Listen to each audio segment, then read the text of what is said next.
चेहरा देख कर लग रहा है कि बहुत खुश है और जो काफी पढ़ाया गया था उसको लग रहा था कि अच्छी तरह से आ गया है।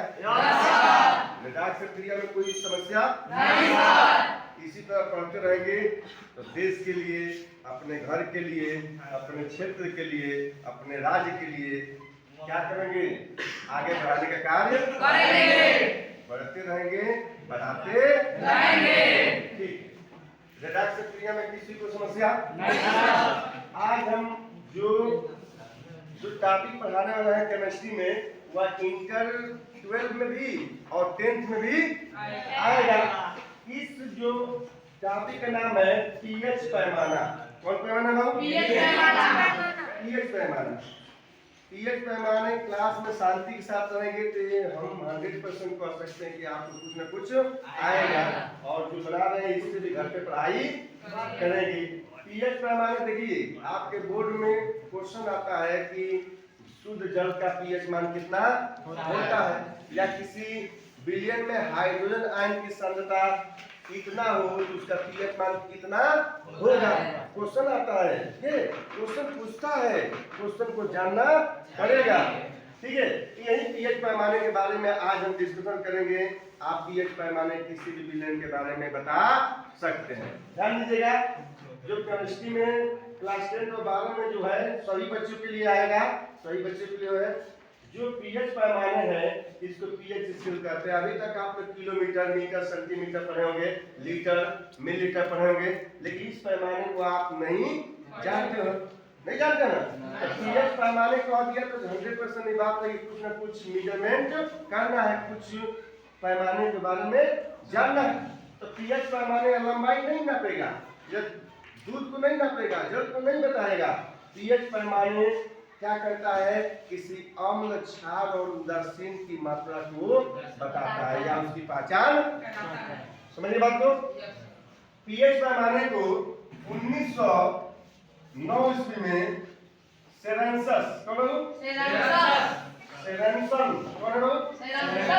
सेरेंसन नाम के जो वैज्ञानिक थे वह पीएच पैमाने दिए।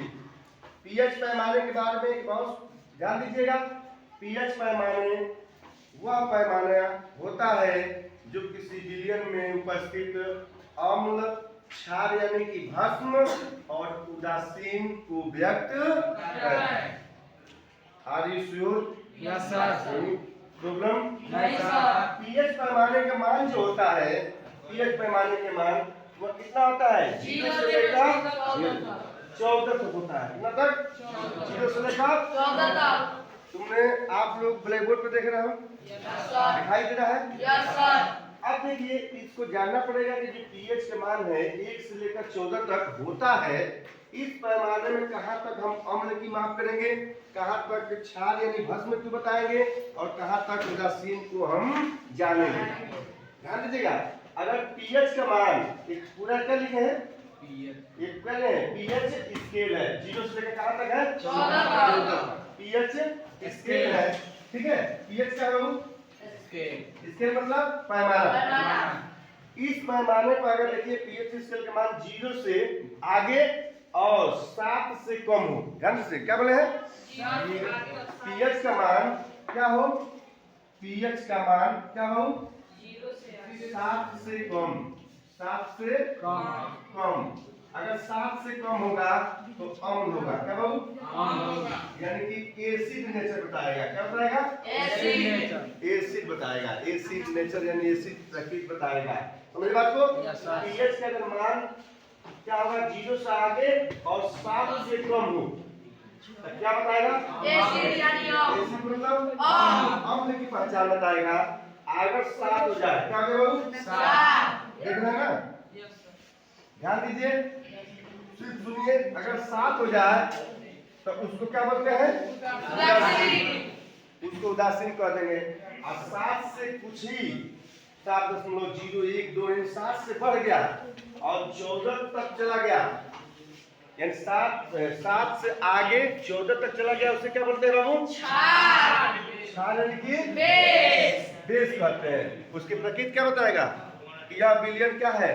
क्षार है। ठीक है, इस प्रकार पीएच पैमाने अम्ल, क्षार और उदासीन को व्यक्त।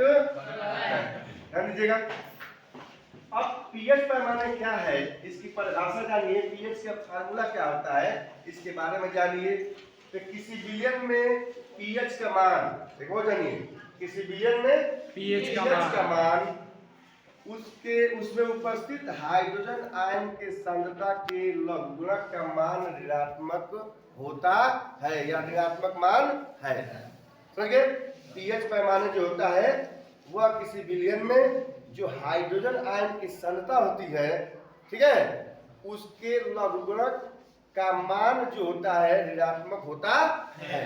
ठीक है, या लघुगणक का ऋणात्मक मान है। पीएच इसके कुछ नहीं है, लघुगणक है और हाइड्रोजन सांद्रता का मान किसमें लिया जाएगा, ऋण में लिया जाएगा। ठीक है, सब लोग समझ गए? इसको हटा दे। चलिए अब आइए आगे जो